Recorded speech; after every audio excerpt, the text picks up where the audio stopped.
యువత రాజకీయాల్లోకి వచ్చి ప్రజా సమస్యల పరిష్కారంలో చురుకైన పాత్ర పోషించాలని కాంగ్రెస్ పార్టీ రాష్ట్ర యూత్ కార్యదర్శి కాలసాని సంజయ్ రెడ్డి పిలుపునిచ్చారు. గురువారం పినపాక మండలం ఈబయ్యారం క్రాస్ రోడ్లోని కాంగ్రెస్ పార్టీ కార్యాలయంలో ఎస్బీ న్యూస్తో మాట్లాడారు. దేశ, రాష్ట్ర భవిష్యత్తు యువత చేతుల్లోనే ఉందని, రాజకీయాలపై అవగాహన పెంచుకుని ప్రజాసేవ లక్ష్యంగా ముందుకు రావాలని సూచించారు. గ్రామస్థాయిలో కాంగ్రెస్ పార్టీ సిద్ధాంతాలు, సంక్షేమ విధానాలను ప్రజల్లోకి తీసుకెళ్లేందుకు యువత కృషి చేయాలని కోరారు. సార్ నమస్తే సార్, మీరు రాష్ట్ర యూత్ కార్యదర్శిగా ఉన్నారు. మీ బాధ్యతలు ఏమిటి? దాన్ని నిర్వర్తించడానికి మీరు ఎటువంటి కార్యక్రమాలు చేపడుతున్నారు? నా పేరు కాలసాని సంజయ్ రెడ్డి. నేను యువజన కాంగ్రెస్ రాష్ట్ర కార్యదర్శిగా పనిచేస్తున్నాను. యువజన కాంగ్రెస్ రాష్ట్ర అధ్యక్షులుగా చెక్కిడి శివచరణ్ రెడ్డి గారి ఆధ్వర్యంలో మేము పెద్ద ఎత్తున రాష్ట్ర వ్యాప్తంగా యువతని ప్రధానంగా యువతలో ఒక రాజకీయ చైతన్యం కల్పించడానికి యువత ఈరోజు ఎంత అవసరం, సమాజానికి యువత రాజకీయాల్లోకి రావడం ఎంత అవసరం అనే అంశాల మీద మేము విస్తృతంగా రాష్ట్ర వ్యాప్తంగా పనిచేస్తూ ఒక అవగాహన కల్పించడం జరుగుతుంది. రాష్ట్రంలో యువత రాజకీయాల్లోకి రావాలని మీరు భావిస్తున్నారా? రాష్ట్రంలో కాదు, దేశంలో కూడా రావాలి యువత. ఇవాళ మన దేశం నాశనం అయిపోతున్నది, మన రాష్ట్రాలు తగలబడిపోతున్నాయి. ప్రజాస్వామ్య విలువలు ఎక్కడా కూడా కాపాడబడడం లేదు. ఇటువంటి పరిస్థితుల్లో యువత తప్పకుండా రాజకీయాల్లోకి రావాలి. దేశాన్ని కాపాడుకోవాల్సిన అవసరం ఉన్నది. మన స్వాతంత్ర ఉద్యమంలో కనుక ఎంత పెద్ద ఎత్తున యువత పాల్గొన్నదో, దేశవ్యాప్తంగా దేశాన్ని కాపాడుకోవడానికి మనం అన్ని వదిలేసి ఏ విధంగా పనిచేసినాం ఆ విధంగా పనిచేయాల్సిన సమయం ఆసనమైంది. అటువంటి పరిస్థితి ఉన్నది కూడా దేశంలో పెట్టిపోతున్న సమస్యలు, నిరుద్యోగం, ఎక్కడ పడితే అక్కడ విచ్చలు విడిగా డ్రగ్స్, గంజాయిమయం అయిపోయింది. ఇవాళ నిన్న మొన్న మన సమాజంలో ఎక్కడ చూసినా కూడా దానికి సంబంధించినటువంటి సమస్యలు బయటపడుతున్నాయి. కాబట్టి దేశం తగలబడిపోతున్న తరుణంలో యువత కాపాడుకోవాల్సిన అవసరం ఉంది. ఖచ్చితంగా యువత రాజకీయాలు రావాలి.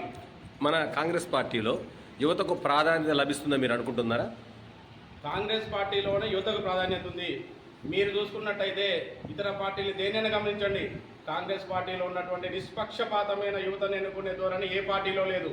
కాంగ్రెస్ పార్టీ యువజన నాయకుల్ని తయారు చేయడం కొరకు ఒక ఎలక్టెడ్ బాడీ పెట్టింది. ఎన్నికల విధానం, పనిచేసిన వాడికి పోస్ట్ వస్తుంది. పనిచేసిన వ్యక్తి ఎలక్షన్లో పాల్గొన్న తర్వాత అతనికి వచ్చిన ఓటింగ్ని బట్టి అతనికి పోస్టింగ్ వస్తుంది.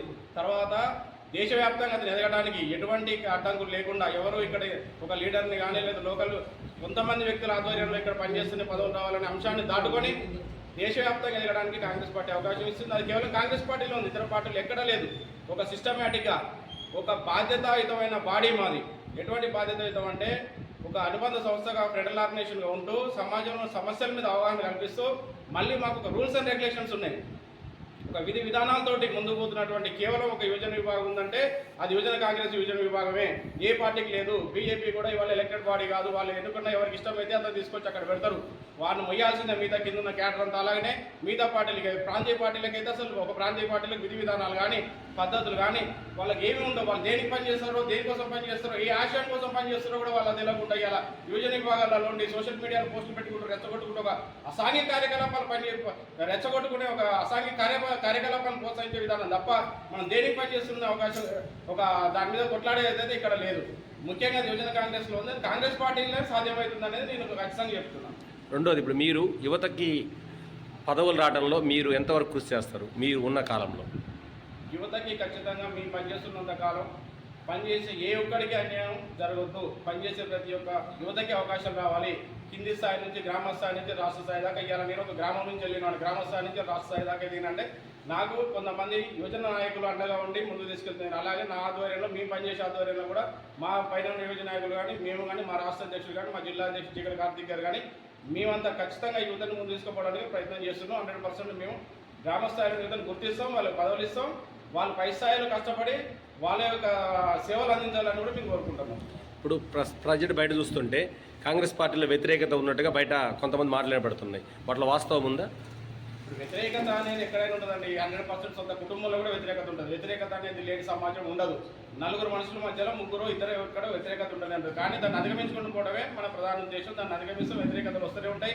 వ్యవస్థ అన్నాక, సమాజం అన్నాక, ప్రజలు అన్నాక, ప్రభుత్వాలు అన్నాక అనేక వ్యతిరేకతలు ఉంటాయి, అనేక సమస్యలు ఉంటాయి. సమస్యల సుడిగుండంలో ఉంది ఇలా రాష్ట్రం. సమస్యల సుడిగుండంలో వదిలేసి కేసీఆర్ గారు వెళ్ళిపోయిన తర్వాత ఇవాళ మా ప్రియత ముఖ్యమంత్రి రేవంత్ రెడ్డి గారు అనేక కష్ట నష్టాలు కోర్చుకుంటూ అనేక వ్యతిరేకతలు కోర్చుకుంటూ పనిచేయడం జరుగుతుంది. కావున సమస్యల మీద ఇంకా సమస్యలు ఎక్కువైనాయి మాకు, కాబట్టి కొద్దిగా ఎక్కువ అనిపిస్తుంది. కాకపోతే ఎటువంటి వ్యతిరేకత లేదని మేము అనుకుంటున్నాం. దాన్ని ఏమన్నా సమన్వయం చేసుకొని ముందుకెళ్తాం. అంటే నెక్స్ట్ టర్మ్ కూడా కాంగ్రెస్ పార్టీ అధికారంలోకి వస్తుంది, యువత ఆధీనంలో తీసుకోవాలని మీరు భావిస్తున్నారా? ఖచ్చితంగా కాంగ్రెస్ పార్టీ దేశంలో అధికారంలోకి రాబోతుంది, రాష్ట్రంలో అధికారంలోకి రాబోతుంది. మా ప్రియతమ నేత రాహుల్ గాంధీ గారు ఈరోజు ఇల్లు వాకిలి అన్ని వదిలేసి, కుటుంబాన్ని కూడా వదిలేసి అతను ఇలా 28 రాష్ట్రాలు 30 రాష్ట్రాలు రాష్ట్రానికి 10 రోజులు తిరుగుకుంటూ ఒక దేశ దిమ్మర్లా అతను తిరుగుకుంటూ ఇలా పనిచేయడం జరుగుతుంది. ఒక రాహుల్ గాంధీ గారి నాయకత్వంలో ఒక ప్రేమతోటి దేశాన్ని వీడండి, విద్వేషాన్ని వీడండి, దేశాన్ని ప్రేమించండి, ద్వేషాన్ని వీడి దేశాన్ని ప్రేమించండి అని ఒక రకమైనటువంటి దాంతో మేము ఒక సేవతోటి మేము ముందుకెళ్తున్నాం. ఖచ్చితంగా రాహుల్ గాంధీ ఆధ్వర్యంలో రాహుల్ గాంధీ గారి గాలి నడుస్తున్నది. నెక్స్ట్ వచ్చే ఏదైతే ఇప్పుడు రాబోయే ఎలక్షన్లో దేశంలో కాంగ్రెస్ పార్టీ అధికారంలోకి వస్తే అలాగే రాష్ట్రంలో కూడా తప్పకుండా వస్తుంది. Thank you sir.